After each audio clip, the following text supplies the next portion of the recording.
Assalamualaikum warahmatullahi wabarakatuh. Sahabat siar yang berbahagia dimanapun berada, alhamdulillah berjumpa kembali bersama saya Zulmi Azwar dalam program Kuliah 7 Menit sebelum berbuka puasa dari Syiar Dalam Gelap. Apa kabar sahabat siar sekalian? Semoga puasa yang sahabat siar laksanakan di bulan Ramadan ini penuh dalam keberkahan dan juga penuh ridho dari Allah Subhanahu wa Ta'ala, dan juga tetap semangat dan kuat dalam menjalani ibadah puasa yang mana kewajiban kita agar kita menjadi orang-orang yang bertakwa. Sahabat siar yang berbahagia, insya Allah hari ini kita akan membahas adab-adab dari berbuka puasa, adab-adab dalam berbuka puasa, dan bersumber dari kitab karya Al-Habib Abdullah bin Alwi Al-Haddad, yaitu kitab An-Nasaihud Diniyah.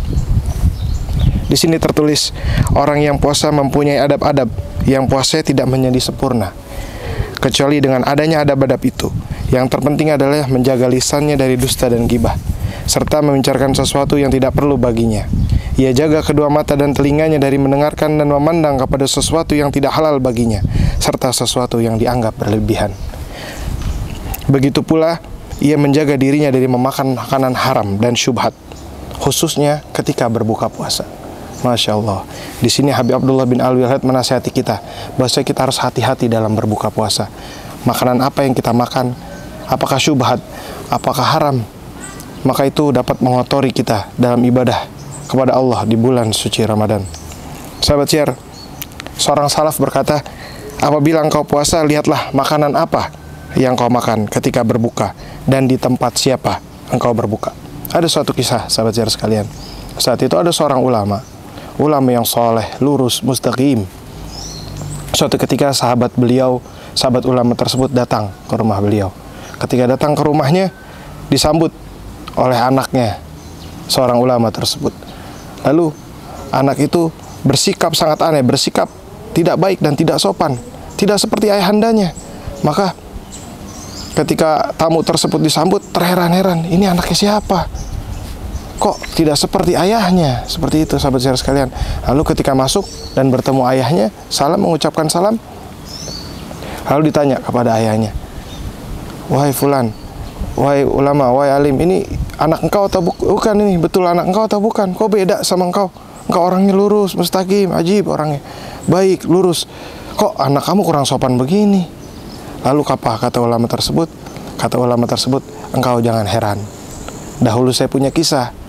Saat itu saya diundang makan oleh tetangga saya. Yang tetangga saya itu kerjanya syubhat.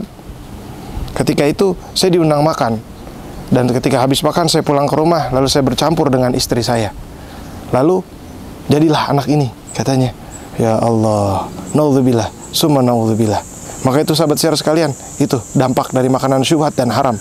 Ya, kita jaga kita makan makanan apa saat berbuka puasa, dan juga kita makan di tempat siapa dalam berbuka puasa. Harus kita jaga makanan apa yang kita makan di dalam perut kita. Jangan sembarangan sahabat siar sekalian, karena berbahaya sekali dampaknya untuk kita dan keluarga kita.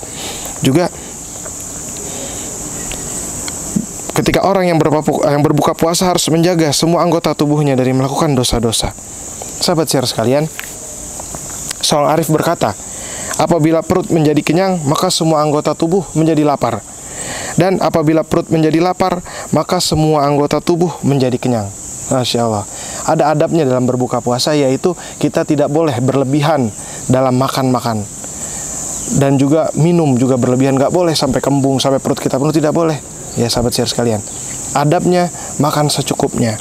Karena apa? Karena kalau perut menjadi kenyang, seluruh anggota tubuh kita justru menjadi lapar. Dan sebaliknya, kalau kita makannya sedikit, kita membiarkan perut kita lapar, maka yang lain menjadi kenyang.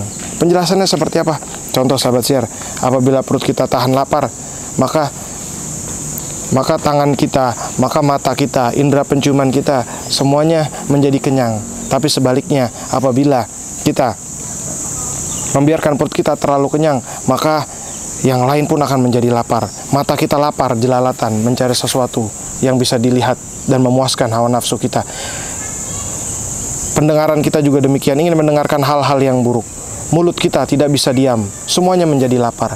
Maka itulah hikmah pada bulan puasa, mengendalikan hawa nafsu. Pun ketika kita berbuka puasa, kita disunahkan juga, dihimbau oleh Nabi Muhammad SAW untuk mengendalikan hawa nafsu. Tidak boleh berlebihan dalam berbuka puasa. Sahabat Syiar, dan juga salah satu adab-adabnya adalah kita disegerakan membuka puasa. Jangan tunggu gelap, karena ada sebagian orang, sahabat Syiar sekalian, ketika berbuka puasa nunggu gelap atau nunggu azan selesai. Nah, tidak boleh, sahabat Syiar. Adabnya adalah ketika terdengar azan, langsung kita buka, segera berbuka, dan berbuka dengan yang manis, berbuka dengan kurma. An-Nabi SAW bersabda bahwasanya beliau itu suka sekali makan kurma.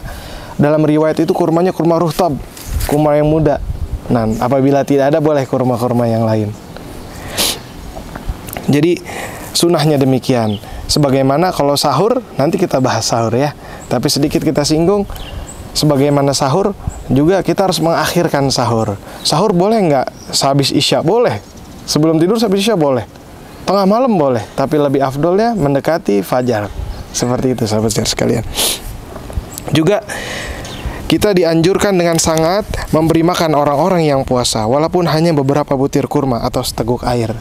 Nabi SAW bersabda, barang siapa memberi makan orang puasa, maka ia mendapat pahala seperti orang yang puasa itu, tanpa mengurangi pahalanya sedikit pun. Masya Allah, kita sudah berpuasa seharian, lalu kita memberi makan orang yang berbuka puasa, kita dapat pahalanya juga, sahabat Syiar sekalian. Maka itu, ayo kita sedekah, ayo kita berbagi di bulan puasa ini. Dan juga mengapa kita harus mensegerakan buka puasa? Al-Imam Syaroni menjelaskan bahwasanya, memberikan analogi bahwasanya ketika berbuka puasa itu dianggap apabila kita punya pekerja, membayar seorang pekerja, ya, kita diwajibkan membayar orang yang bekerja itu sesegera mungkin sebelum keringatnya jatuh. Begitulah Islam mengajarkan. Nah, demikian pula kita sedang mengendalikan hawa nafsu kita. Anggap hawa nafsu kita itu pekerja, sahabat Syiar sekalian. Kita sudah mengendalikannya. Kita suruh dia kerja dari pagi sampai petang. Ya, tentu capek. Dan maka harus disegerakan buka puasa, harus segera kita bayar. Karena apa? Islam agama yang paling logis. Ya, guru kita sering mengajarkan dahulu di kitab Riyadhus Shalihin. Kita yang paling logis. Kita menahan hawa nafsu, mengendalikan, tapi juga tetap kita kasih makan hawa nafsu itu ketika berbuka puasa. Nggak boleh berlebihan. Karena apa? Kalau berlebihan, justru nafsu akan semakin liar. Sahabat Syiar yang berbahagia, syahwat kita seharian tunduk sama syariat. Kasih upahnya untuk segera buka. Kalau kita pecut seperti itu, khawatirnya makin liar. Udah dikasih gitu kerjaan, tapi nggak dibayar-bayar, akhirnya malah berlebihan. Tidak seperti agama-agama lain yang menahan hawa nafsunya ekstrim, tapi akhirnya malah kacau, malah nafsunya semakin liar. Demikian Islam mengajarkan sedikit dari adab-adab dalam berbuka puasa. Sahabat Syiar sekalian, selamat berbuka puasa, dan semoga setelah tahu ilmunya kita jalankan adab-adab dalam berbuka puasa dan juga sunnah-sunnahnya dalam berbuka puasa. Itu dulu. Terima kasih. Wassalamualaikum warahmatullahi wabarakatuh.